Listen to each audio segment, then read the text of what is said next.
cuando Jesús murió y dejó este planeta.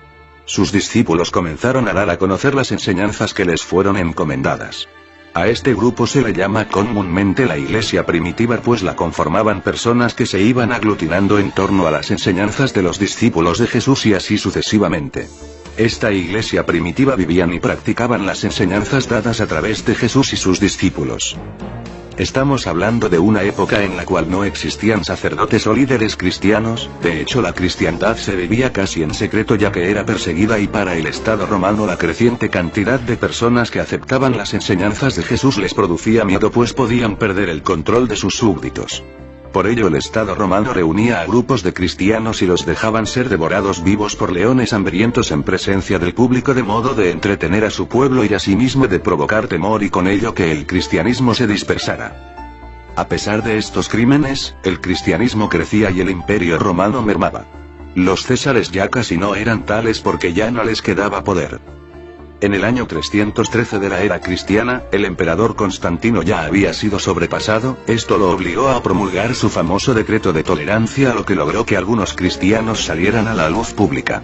Incluso Constantino cambió sus túnicas de César por una vestimenta religiosa e intentó unificar a los romanos y a los cristianos.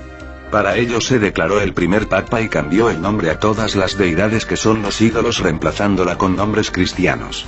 Por ejemplo, Venus pasó a ser la Virgen María, y a Cupido le llamó Jesús. Así todos los demás ídolos adquirieron nombres cristianos de modo que la gente les venerara. Aquí nace la Iglesia Católica Apostólica Romana. Los verdaderos cristianos de entonces se dieron cuenta de lo que Constantino estaba creando un monstruo y huyeron de Roma, manteniéndose en la clandestinidad por cerca de 1000 años. Cuando Constantino dejó el poder, dio al obispo de Roma el título de sumo pontífice máximo e hizo de él un segundo papa. En el año 330 Constantino se fue a Bizancio, Turquía. La transformó un poco y la llamó Constantinopla, manteniendo lealtad al sistema católico romano. Con el paso del tiempo se produjeron problemas en la Iglesia Católica Romana, puesto que Roma dominaba el occidente y Constantinopla el oriente. Constantinopla se transformó en la capital de la Iglesia Ortodoxa. De este modo Roma y Constantinopla se convirtieron en enemigos mortales. La historia de la Iglesia Católica Romana fue desde sus inicios una máquina de sangre y muerte. Por ese entonces Roma ya era asidua de las macabras cruzadas en las cuales en nombre de la autoridad de la Iglesia Católica se asesinó a miles y miles de seres humanos. Es así que en el año 1204 la Iglesia Católica Romana, dirigida por el Papa Inocente III, embiste a su hija, la Iglesia Ortodoxa, invadiendo a Constantinopla. Los soldados mataron y masacraron, sin embargo algunos líderes ortodoxos escaparon de sus manos, maldijeron al Papa y se alejaron de todo control de Roma y el Papa. Con el paso del tiempo, la Iglesia Ortodoxa quedó bajo la protección del zar de Rusia. Esto provoca que más tarde la Iglesia Católica, a través de su poderío, sentencie a muerte al zar de Rusia. Aunque queda mucha tela que cortar, hasta aquí llegaremos con este período histórico para pasar a entregar algunos detalles que te demostrarán cómo la Iglesia Católica y sus sacerdotes, curas, vicarios, papas, obispos, arzobispos, monjas, etc.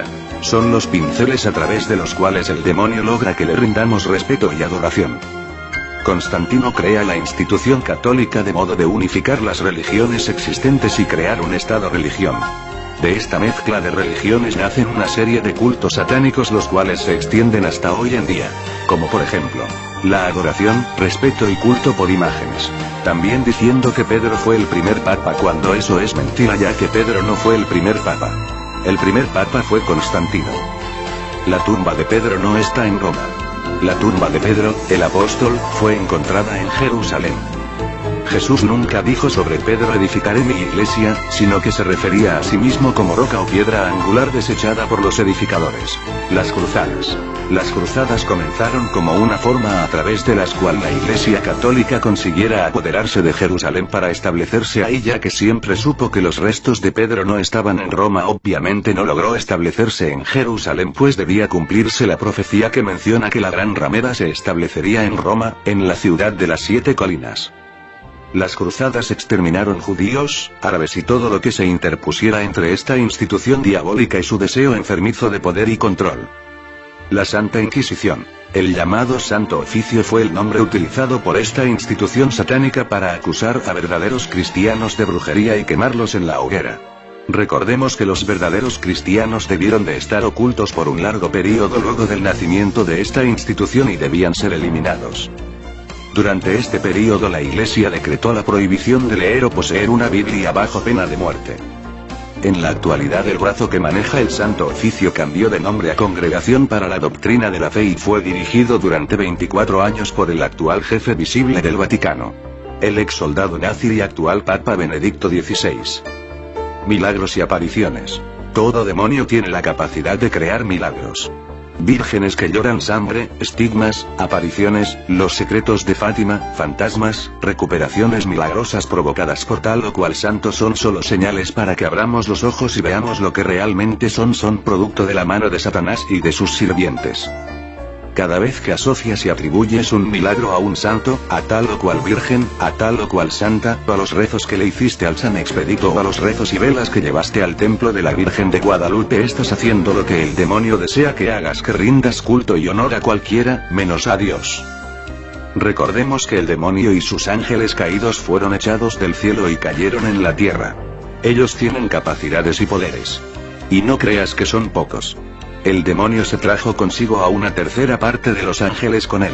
El demonio tiene poder en la tierra, así como sus ángeles, de modo de extraviar y engañar a la humanidad. ¿Pero por qué a la humanidad? Simple, porque somos la creación más amada de Dios.